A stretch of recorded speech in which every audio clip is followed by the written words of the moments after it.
श्री शशिधरानंद स्वामी जी, श्री बंगाली बाबा की जय।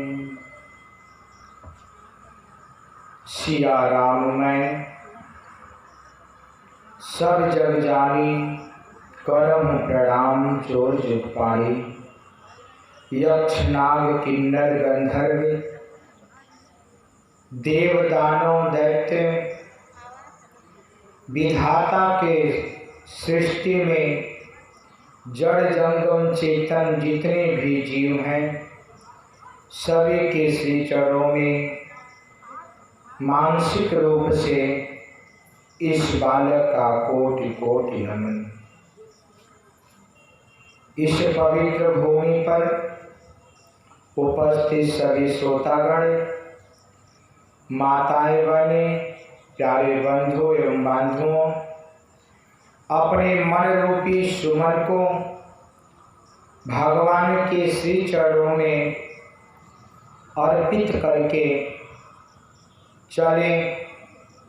हम 2 बार भगवान के नाम का कीर्तन करें।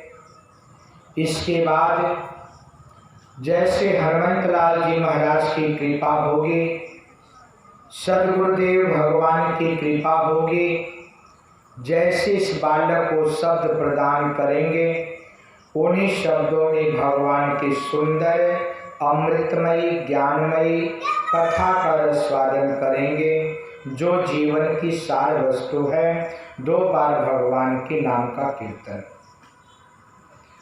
सीताराम सीताराम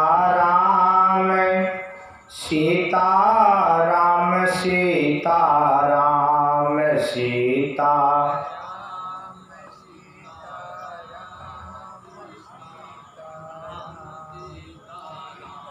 राधे श्याम राधे श्याम राधे श्याम राधे श्याम राधे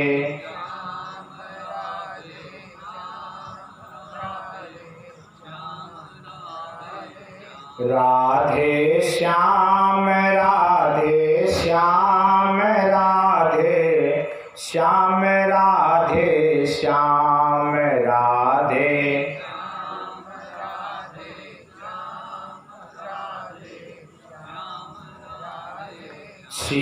सीताराम सीताराम सीता राम सीताराम सीता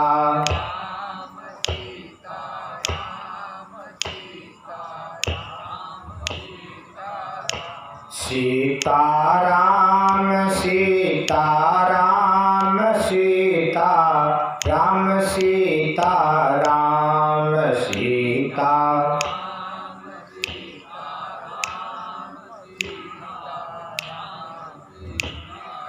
राधे श्याम राधे श्याम राधे श्याम राधे श्याम राधे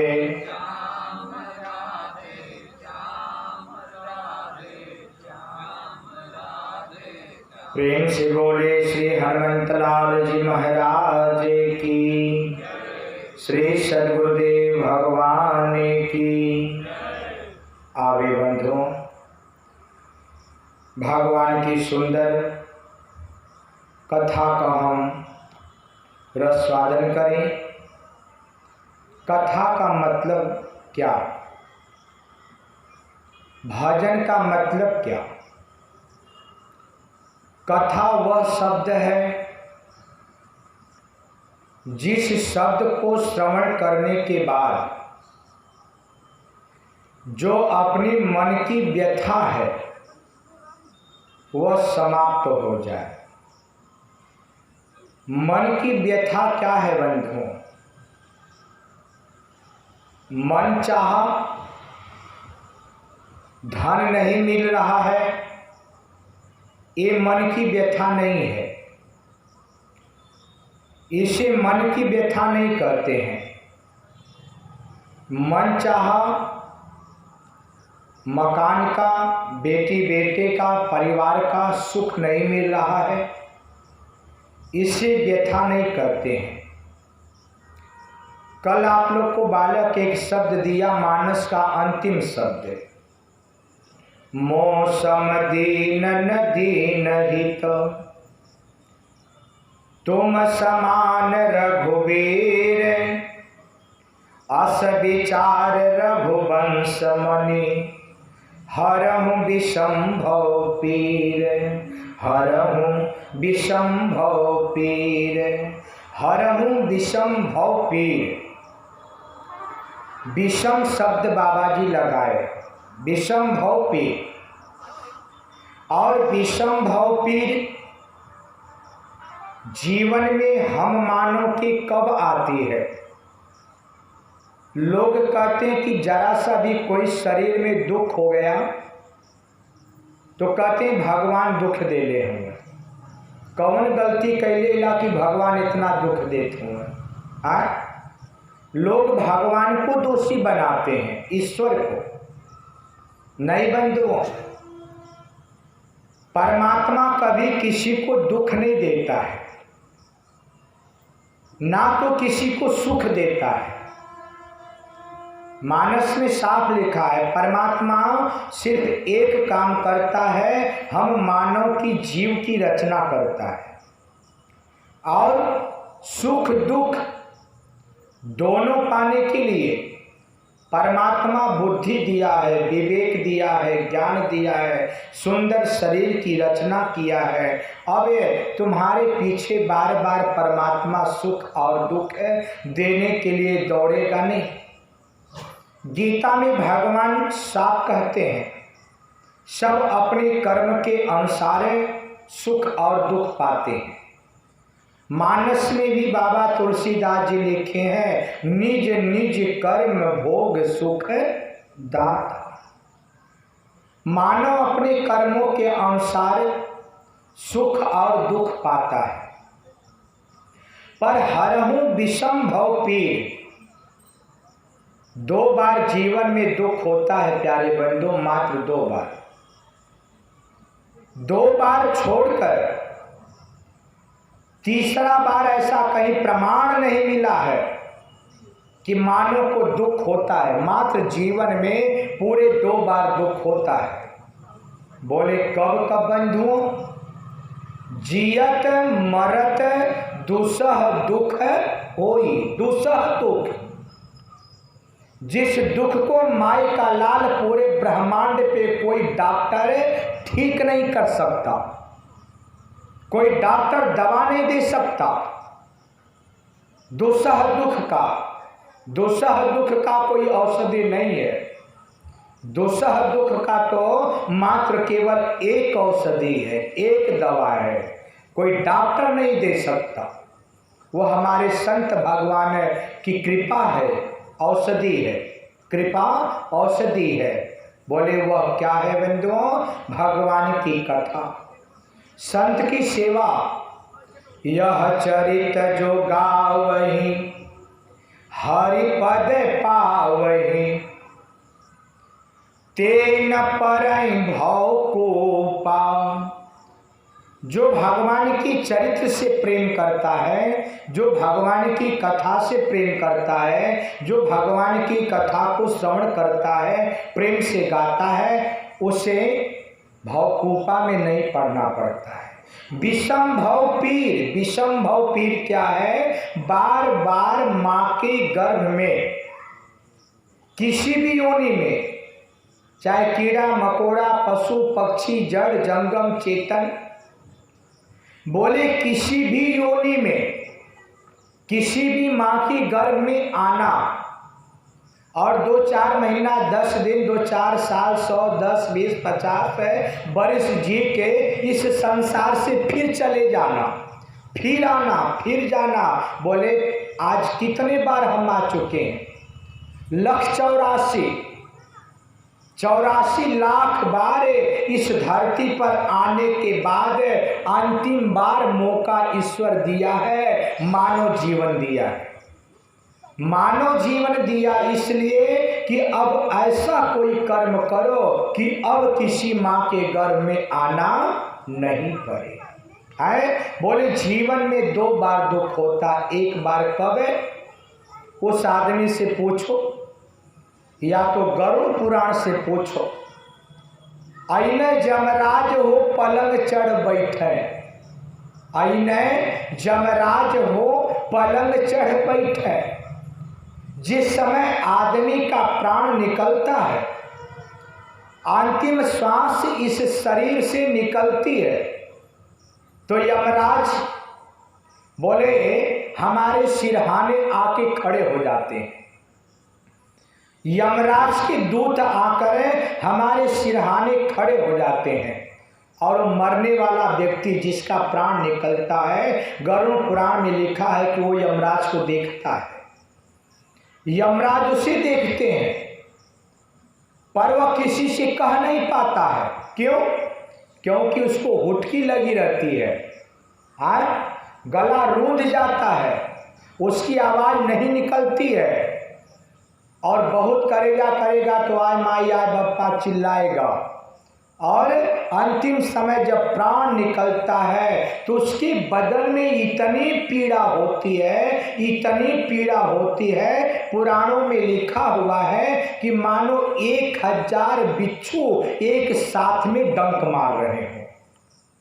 इतनी पीड़ा होती है जब आदमी का प्राण निकलता है, चाहे वो साधारण से प्राण निकले, चाहे एक्सीडेंट से निकले, चाहे रोग से निकले। जिस समय आदमी का प्राण निकलता है उस समय उसके बदन में इतनी पीड़ा होती है मानो 1000 बिच्छू एक साथ में पूरे बदन में डंक मार रहे हैं। और कल की कथा आप लोग को सुनाए कि जब जीव गर्भ के अंदर रहता है, मरण सुग्गा विदेश गए ने ताहू पे कुछ बाकी बात बोले संसार में उतना दुख नहीं। बेटी रोटी नहीं दे रही है, बेटा रोटी नहीं दे रहा है, पेट भर भोजन नहीं दे रहा है, शरीर में रोग लगा है, कोई प्रेम से चाह नहीं रहा है, ये दुख नहीं है बंधुओं। अरे असली दुख तो माँ के गर्भ में रहता है, जब हम उल्टे माँ के गर्भ में लटके रहते हैं। पग ऊपर तलशीश, ये मुंडी नीचे और पैर ऊपर रहता है। ये हमारा मुख है, मल मूत्र में सना रहता है। हजारों कीड़े बदन में डंक मारते हैं, चमड़े की झिल्ली में बंधे रहते हैं, वहाँ पे कोई प्रकाश नहीं, अंधकार की कोठरी में पड़े रहते हैं, नरक के खान में पड़े रहते हैं। अब इससे बड़ा कोई दुख है क्या? इससे बड़ा और कोई दुख है? इसी दुख को बाबा जी मानस में अपने लिखे, हरऊं विषम भव पीर। जिस दुख की कोई सीमा नहीं है, जिस दुख का कोई रोग दवा नहीं है, जिस रोग का कोई दवा डॉक्टर दे नहीं सकता, मेरे प्यारे बंदो, इस विषम भव रूपी रोग से मुक्ति पाने के लिए बार बार किसी माँ के गर्भ में आने और जाने से छुट्टी पाने के लिए, मुक्ति पाने के लिए ये परमात्मा मानव का जीवन दिया है। तो बोले महाराज हम क्या करें? बस राम कथा सुने हो जाएगा कल्याण? नहीं बंधुओं, राम कथा तो एक नैया है। राम कथा एक नैया है। ये संसार रूपी भवसागर में हमारे गुरु भगवान मल्लाह है, माझी है, और राम कथा रूपी नैया है। यदि राम कथा रूपी नैया का सहारा ले लोगे तो हमारे सदगुरुदेव भगवान है, संत भगवान है, तुम्हें इस संसार रूपी भवसागर से पार कर देंगे। पर यही सर आवत अति कठिनाई, यही सर आवत अति कठिनाई। इस संसार रूपी भवसागर के किनारे नैया के पास जाने में मानव को लाखों करोड़ों जन्म लेना पड़ता है, करोड़ों जन्म। कल बताया ना परसों कि एक कुत्ता था जो एक दिन प्रभु श्री राम जी के पास, भगवान के पास गया और कुत्ता जाकर भगवान से बोला कि प्रभु अब मैं गली गली दौड़ते दौड़ते थक गया हूँ, मार खाते खाते थक गया हूँ, दुत्कारते दुत्कारते मैं हताश हो गया हूँ।